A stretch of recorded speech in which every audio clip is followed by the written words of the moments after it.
আজি আমি ষ্টাৰ্ট কৰিবলৈ লৈছোঁ বিজ্ঞানৰ বিদ্যুৎ পাঠটোৰ দ্বিতীয় খণ্ড। চ' যদি এতিয়া দ্বিতীয় খণ্ডৰ ভিডিঅ'টো যদি কোনোবাই যদি প্ৰথমতে চাই আছে, মই অনুৰোধ কৰিম যে তেওঁলোকে প্ৰথমতে প্ৰথম খণ্ডটো চাই লওক। তেতিয়া প্ৰথম খণ্ডটো চালেহে আমাৰ এই দ্বিতীয় খণ্ডটো বুজিব। চ' কালি আমি প্ৰথম খণ্ডটোত ইয়ালৈকে কৰিছিলোঁ 12 জুল আমি এই অংকটোলৈকে কৰিছিলোঁ। চ' এতিয়া আমি বৰ্তনী চিত্ৰ, ওহমছ ল' এইবোৰ আমি পঢ়িম। চ' ইয়াত আছে প্ৰথমতে আছে বৰ্তনী চিত্ৰ। আমি বৰ্তনী চিত্ৰতে মই সেইদিনা কৈছোঁৱেই, বৰ্তনী মানে অন্য একো নহয়, কাৰেণ্ট যোৱা এটা ৰাস্তা। এই ৰাস্তাটো আমি কেনেকৈ বনাই এই বৰ্তনীটো মই ইয়াত দেখুৱাইছোঁ।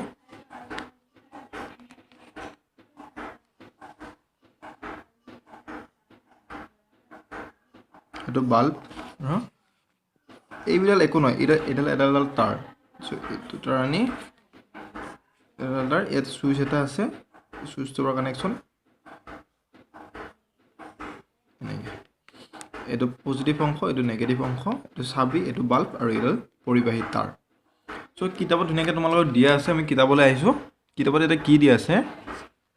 এয়া বৈদ্যুতিক কোষ। বৈদ্যুতিক কোষ মানে হৈছে বেটাৰী, য'ত মানে আমাৰ কাৰেণ্টটো সঞ্চিত হৈ থাকে, তাক বৈদ্যুতিক কোষ বুলি কয়। এইটো এনেকৈ ডাঙৰটো পজিটিভ আৰু সৰুটো নেগেটিভ। এটা বেটাৰী কোষ বা কোষৰ সমষ্টি। যদি আমি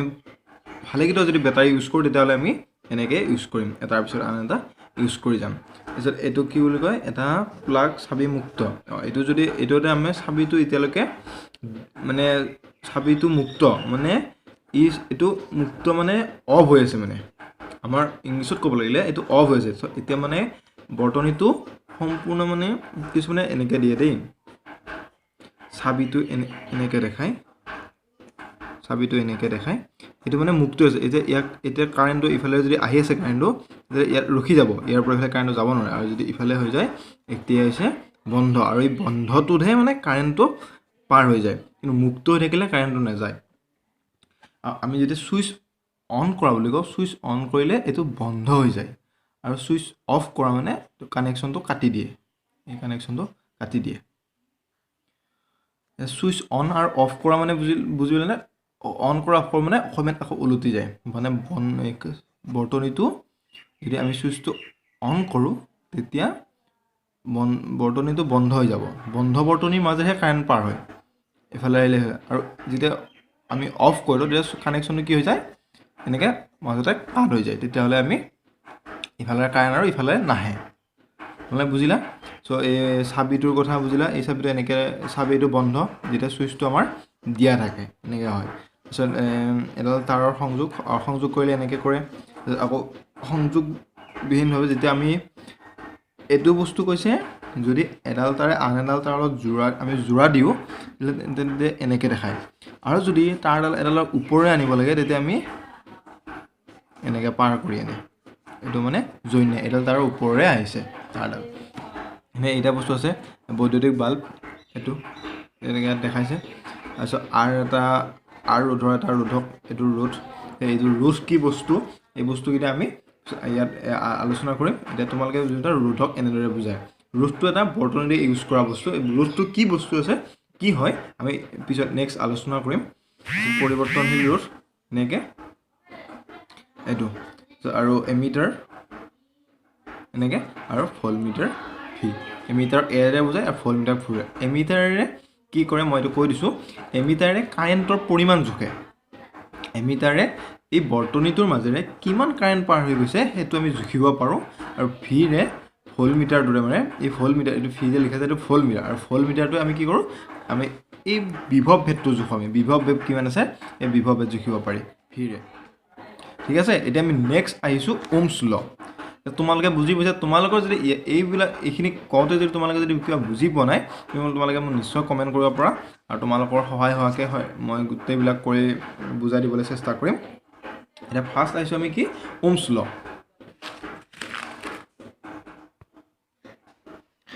আমি ষ্টাৰ্ট কৰিছোঁ ওমৰ সূত্ৰ। মই ইয়াত লিখি দিছোঁ, তোমালোকে এইটো নোট ডাউন কৰি ল'ব পাৰা যে ইয়াত ওমৰ সূত্ৰই কি কৈছিলে, যে স্থিৰ উষ্ণতাত, মানে আমাৰ টেম্পাৰেচাৰটো কনষ্টেণ্ট আছে, স্থিৰ উষ্ণতাত কোনো পৰিবাহীৰ দুইমূৰৰ বিভৱ ভেদ পৰিবাহী ডালৰ মাজেৰে প্ৰবাহিত বা পাৰ হৈ যোৱা প্ৰবাহিত মানে পাৰ হৈ যোৱা আৰু তাৰ ডালৰ মাজেৰে যিটো প্ৰবাহ হৈছে সেইটো কথা হৈছে প্ৰবাহিত হৈ যোৱা বা পাৰ হৈ যোৱা প্ৰবাহৰ সমানুপাতিক এটা তোমালোকে বুজি পেলানে কি ক'লে মই উত্তৰটো কৈছিলে যে স্থিৰ উষ্ণতাত কোনো পৰিবাহীৰ মাজেৰে স্থিৰ উষ্ণতাত এইটো কাৰণে কৈছে উষ্ণতা যদি স্থিৰ নহয় তেতিয়াহ'লে টেম্পাৰেচাৰ পালে কোনোবা তাৰ হয়তো দীঘল হৈ যাব পাৰে আমি দেখিছোঁ যে ৰাস্তাত যিবোৰ আমাৰ ইলেক্ট্ৰিচিটি বৰ্ডৰ আমাৰ তাঁৰ থাকে সেই তাঁৰবোৰ কি হয় বেছি ৰ'দৰ দিনত কি হয় অলপ দীঘল হৈ যায় তেতিয়া দীঘল হোৱাৰ লগে লগে এই সূত্ৰটো তেতিয়া নাখাটিব কিছুমান ঠাণ্ডাত বেলেগ হ'ব আকৌ গৰমৰ দিনত বেলেগ হ'ব সেইটো কাৰণে এটা হৈছে যে স্থিৰ উষ্ণতাত সেইকাৰণে স্থিৰ উষ্ণতাত আমি উষ্ণতাটো যেতিয়া কনষ্টেণ্ট থাকিব লাগিব সেই সময়ত যদি কোনো পৰিবাহীৰ দুই মূৰৰ বিভৱভেদ পৰিবাহীডালৰ মাজেৰে পাৰ হৈ যোৱা প্ৰবাহৰ সমানুপাতিক মানে যদি এইটোৱে কথা কৈছে যদি পৰিবাহীডালৰ বিভৱভেদ যদি বাঢ়ে তেতিয়াহ'লে পৰিবাহীডালৰ মাজেৰে পাৰ হৈ যোৱা প্ৰবাহৰ মানো বাঢ়িব বা প্ৰবাহৰ মান যদি কমে তেতিয়াহ'লে বিভৱভেদৰ মানো কমিব তেওঁ কৈছিল যে ভি প্ৰপৰ্চনেল টু আই এই প্ৰপৰ্চনেল চিনটোৰ কথা কৈছে সমানুপাতিক চিনটোৰ কথা মই আগৰ ক্লাছত আলোচনা কৰিছোঁ সমানুপাতিক মানে হৈছে এটা বাঢ়িলে আনটো বাঢ়ে চ' এতিয়া আমি আগতে পাইছিলোঁ যে সমানুপাতিক থাকিলে আমি সমান কৰিব লাগে ভি ইজুকেল লাগিব ভি ইজুকেলটো কিবা এটা কনষ্টেণ্ট মান এটা দিব লাগিব এই কনষ্টেণ্ট মানটো দি উঠি ইয়াত আই দিব লাগিব এই কনষ্টেণ্টটো আমি কি দিম এই কনষ্টেণ্টটো হৈছে আৰ দিলোঁ V equal to I R এই আৰটো এটা ধ্ৰুৱক য'ত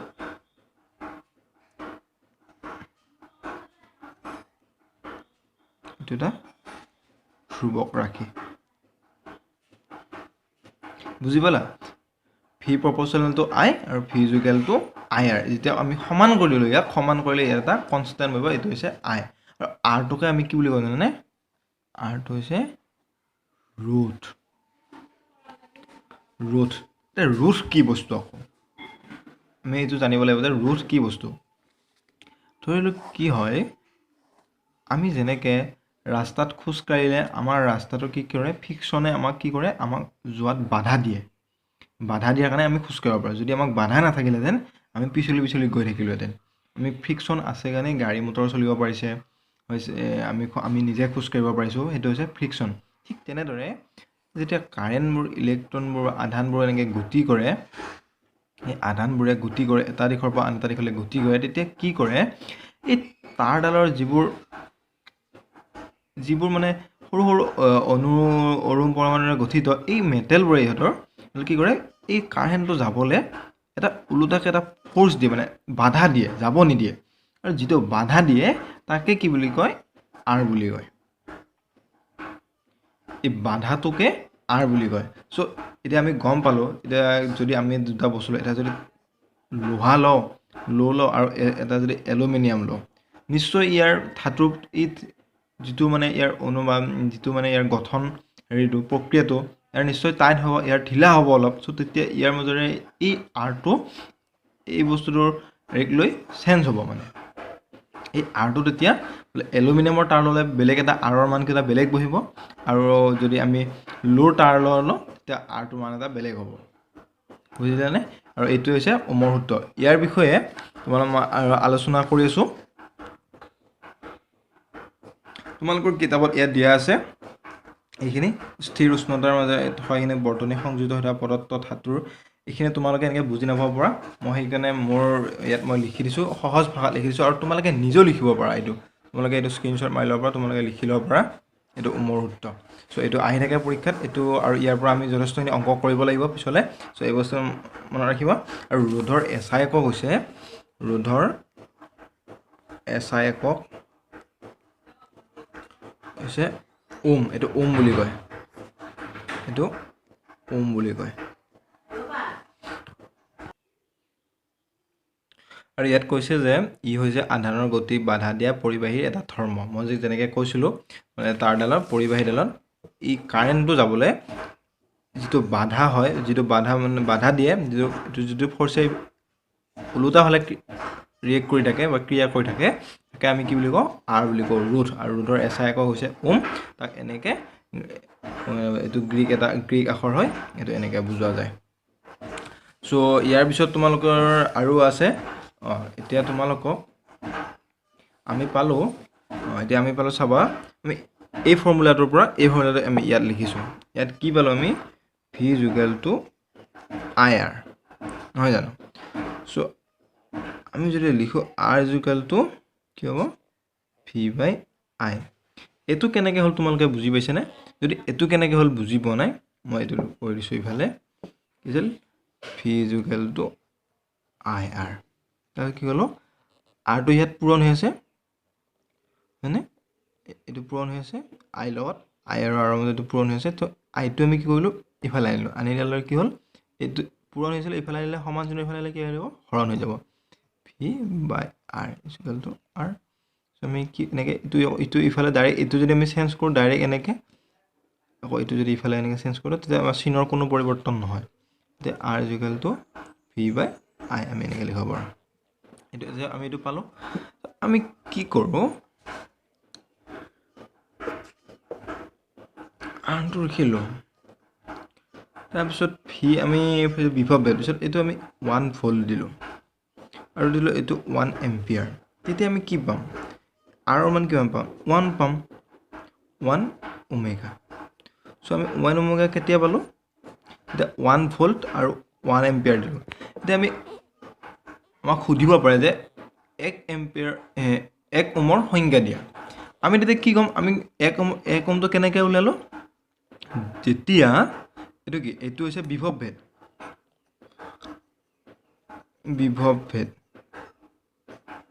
কাৰ বিভৱ ভেদ এটো পৰিবাহীৰ বিভৱ ভেদ পৰিবাহীৰ আৰু এটো এম্পিয়াৰ এটো এম্পিয়াৰ কি এটো হৈছে প্ৰবাহ মানে বিদ্যুৎ প্ৰবাহ কাৰ মাজেৰে গৈছে প্ৰবাহটো কাৰ মাজেৰে গৈছে পৰিবাহীৰ এতিয়া আমি 1 ওমৰ সংজ্ঞাটো কেনেকৈ দিম আমি কম যে যদি কোনো পৰিবাহীৰ দুইমূৰৰ বিভৱ ভেদ 1 ভোল্ট হয় আৰু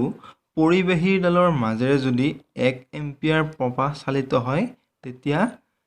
সেই তাঁৰডালৰ ৰোধক 1 ওম বুলি কম বা 1 ওম বুলি ক'ব পাৰো এটা মই এটো লিখি দিছো তোমালোকে নোট ডাউন কৰি ল'বা এটো 1 ওমৰ সংজ্ঞা মই লিখিছো তোমালোকে নোট ডাউন কৰি ল'ব পৰা এটো তোমালোকে স্ক্ৰিনশ্বট মাৰি ল'ব পৰা ইয়াত কি কৈছো স্থিৰ উষ্ণতাত থকা কোনো পৰিবাহী ডাল আমাক প্ৰথমতে ওমৰ সংজ্ঞাটো দেওতে কৈছে যে আমাৰ তাঁৰডাল স্থিৰ উষ্ণতাত থাকিব লাগিব পৰিবাহীডাল স্থিৰ উষ্ণতাত থাকিব লাগিব আমি কৈছো স্থিৰ উষ্ণতাত থকা কোনো পৰিবাহীৰ যদি দুই মূৰৰ বিভৱ ভেদ কিমান হয় 1 ভোল্ট হয় অৰে বিভৱ ভেদ কিমান হ'ব দুই মূৰৰ হ'ব বা এটাৰ পৰা আন এটা বিন্দুৰ বিভৱ ভেদ হ'ব সেকেনে আছে দুই মূৰৰ বিভৱ ভেদ যদি 1 ভোল্ট হয় আৰু পৰিবাহীডালৰ মাজেৰে যদি 1 এম্পিয়াৰ প্ৰবাহ চালিত হয় তেন্তে সেই পৰিবাহীডালৰ ৰোধ 1 ওম বুলি ক'ব পাৰো তে সোৱা এটো সূত্ৰৰ লগত আনটো সূত্ৰৰ এটা লিংক আছে তোমালোকে এনেকৈ এইবোৰ মুখস্থ কৰিব নালাগে এইবোৰ তোমালোকে ধুনীয়াকৈ মনত থাকিব প্ৰথমতে মনত ৰাখিবা ওমৰ সূত্ৰটো কি কৈছিল v proportional to i এটো মনত ৰাখিলে হ'ল v মানে যদি কোনো পৰিবাহীৰ বিভৱ ভেদ কিহৰ তাৰ মাজেৰে পাৰ হৈ যোৱা প্ৰবাহৰ সমানুপাতিক সো v আমি সমান কৰিবলৈ কি হলো r টা বহালো সো r পাছত r ৰ আকৌ ফৰ্মুলা পাই গলা তোমালোকে v by i দে আমি আকৌ তাৰ পিছত আকৌ 1 ওম হ'ব লাগিলে কি হ'ব লাগিব ইফালে 1 ভোল্ট হ'ব লাগিব আৰু 1 এম্পিয়াৰ হ'ব লাগিব এটো বুজাই আছে বিভৱ ভেদ v আৰু এটো কিন্তু ভোল্ট বুজাই আছে vol তুমি এটো ভুল নকৰিবা মানে বিভৱ ভেদৰ v ৰে বুজাই আৰু তাক এককটো ভোল্ট হেনে আকৌ হেতু v ৰে বুজাই হেতু বস্তু মন কৰিবা সো এটো মন হৈছে এটো সংজ্ঞা দিলে হল 1 ওমৰ যদি কোনো পৰিবাহীৰ দুইমূৰৰ বিভৱ ভেদ 1 ভোল্ট হয় কোনো পৰিবাহীৰ বিভৱ ভেদ যদি 1 ভোল্ট হয় আৰু পৰিবাহীডালৰ মাজেৰে যদি 1 এম্পিয়াৰ প্ৰবাহ চালিত হয় তেতিয়ালে তাৰ ডালৰ ৰোধক কিমান বুলি কোৱা হ'ব 1 এম্পিয়াৰ 1 ওম ৰোধ বুলি কোৱা হ'ব তোমালোকে বুজি পালা নিশ্চয় এইখিনি যদি কিয় বুজি পোৱা নাই মোক কমেন্ট কৰিবা তোমালোকে এইখিনি বস্তু একদম ইম্পৰ্টেন্ট বস্তু আৰু এইখিনি বস্তু ধুনীয়াকৈ তোমালোকে বুজি পাব লাগে বুলি মই ভাবিছো আৰু এই বস্তুটো তোমালোকে লিখি ল'বা তোমালোকে 206 নম্বৰ পৃষ্ঠাত চোৱা 206 নম্বৰ পৃষ্ঠাত তোমালোকৰ দিয়া আছে যে পৰিবাহীৰ ৰোধ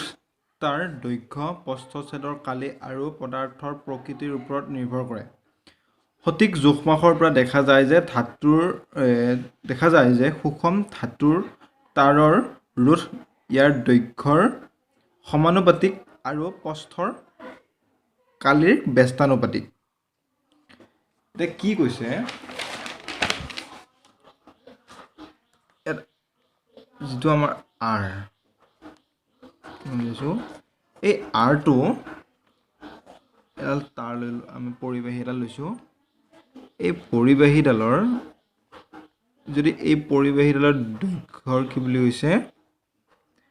দৈৰ্ঘ্যৰ সমানুপাতিক, দৈৰ্ঘ্যটো এল বুলি বুজিছোঁ আমি, লেংথ, দৈৰ্ঘ্যৰ সমানুপাতিক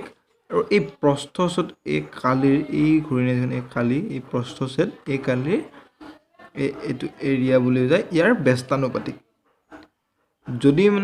যদি আমাৰ কোনো এডাল পৰিবাহীৰ আমি দুডাল ধৰ লো লৈছোঁ, লোৰ তাৰ পৰিবাহী দুডাল লৈছোঁ, এডাল আৰু এডাল হৈছে এনেকুৱা, এডাল ডাঙৰ,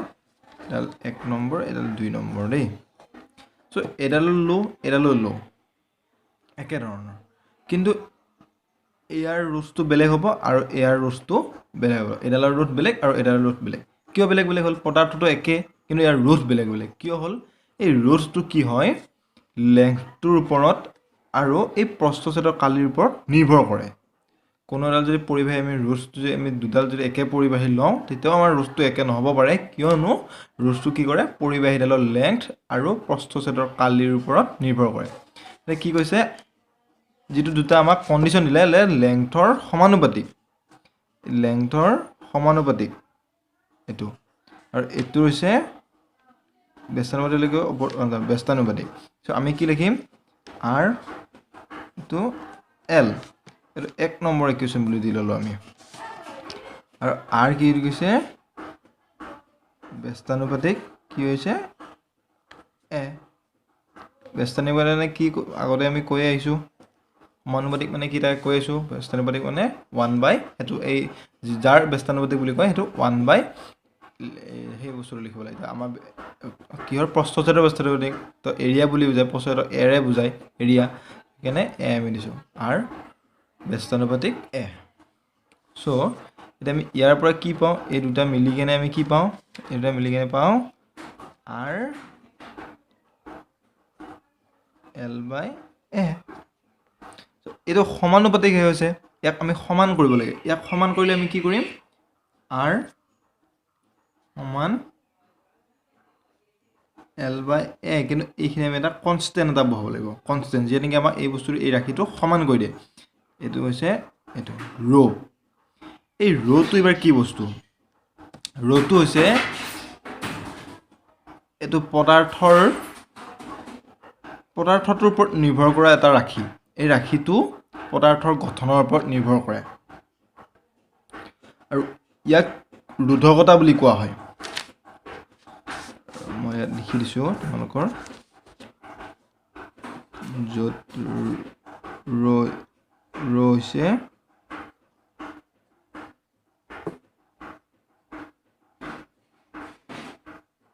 পদাৰ্থৰ ৰোধকতা।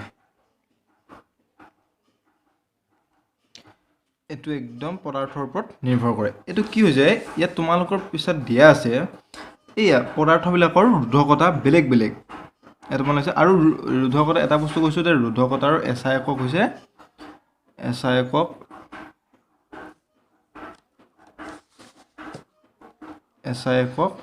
ওমে হয়, ওম। তোমালোকে চোৱা, কিতাপত ধুনীয়াকৈ দিয়া আছে ৰোধকতাৰ SI একক হৈছে ওম মিটাৰ। ইয়াক ওম মিটাৰে বুজোৱা হয়,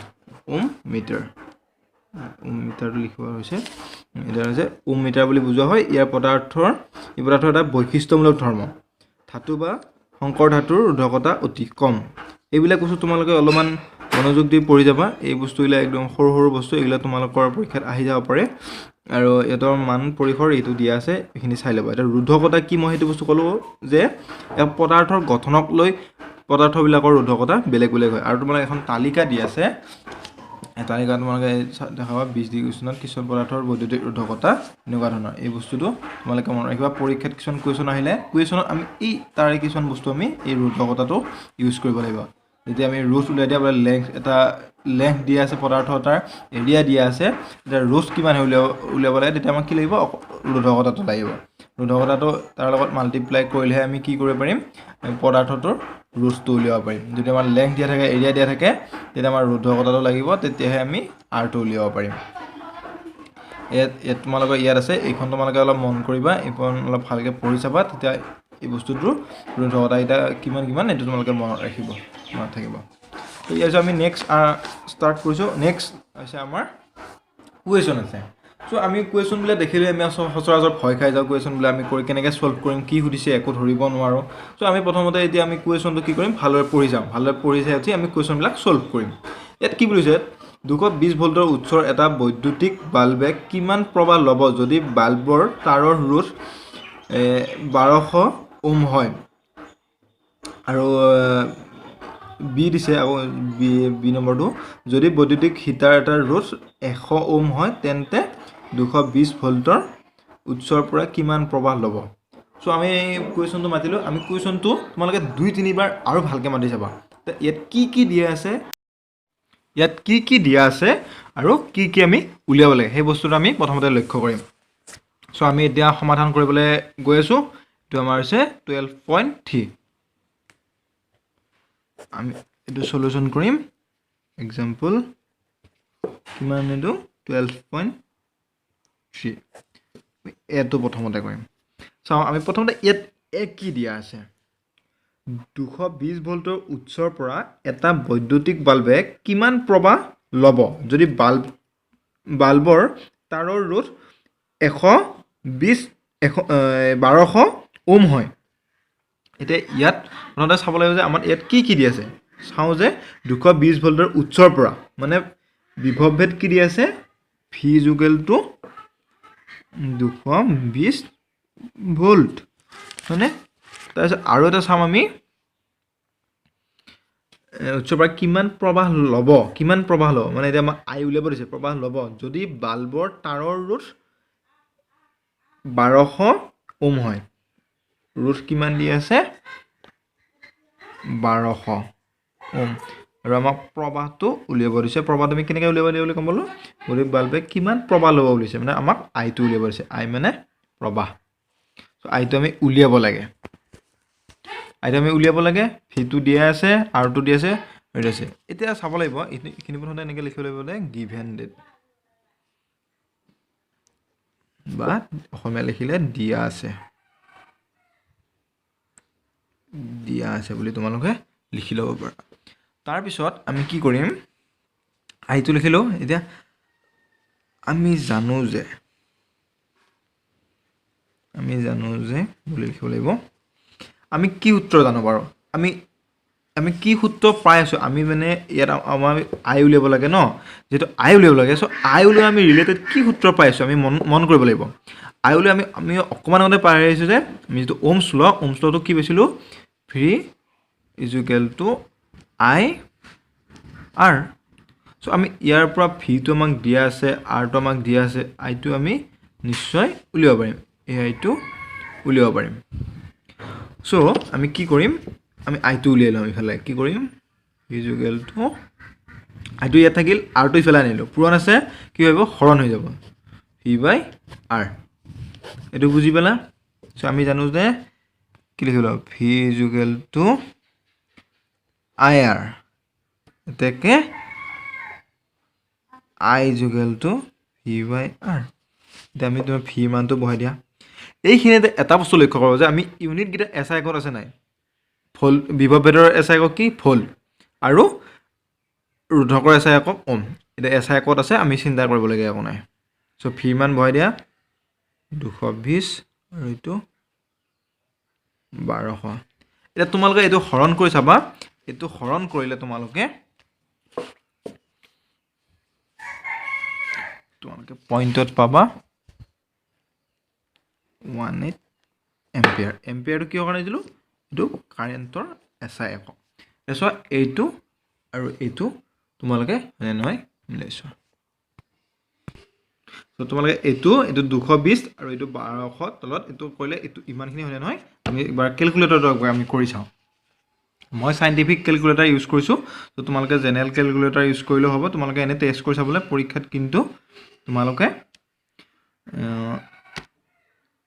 এই কেলকুলেটাৰ ইউজ কৰিব নোৱাৰিবা তোমালোকে নিজে কৰিব লাগিব হয় তোমালোকে দেখিছা 0.1833 এইখিনি লিখিব লাগে আমি দুটা ঘৰলৈ লিখিলেই হৈ যাব সো এইটো এৰিছোঁ এইখিনি এইটো হ'ল নেক্সট কুৱেশ্যন আমি কি আছে আমি হেতুলে চাম আশা কৰিছোঁ তোমালোকে নিশ্চয় প্ৰথম আমাৰ কুৱেশ্যনটো বুজি পাইছা এতিয়া আমি বি নম্বৰটো কৰিব লৈছোঁ ইয়াত দিয়া আছে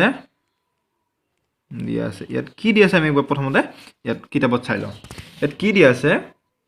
কৈছে যে যদি বৈদ্যুতিক হিটাৰ এটাৰ ৰোধ 100 ওম হয় মানে ৰোধটো আমাক দিয়া আছে 100 ওম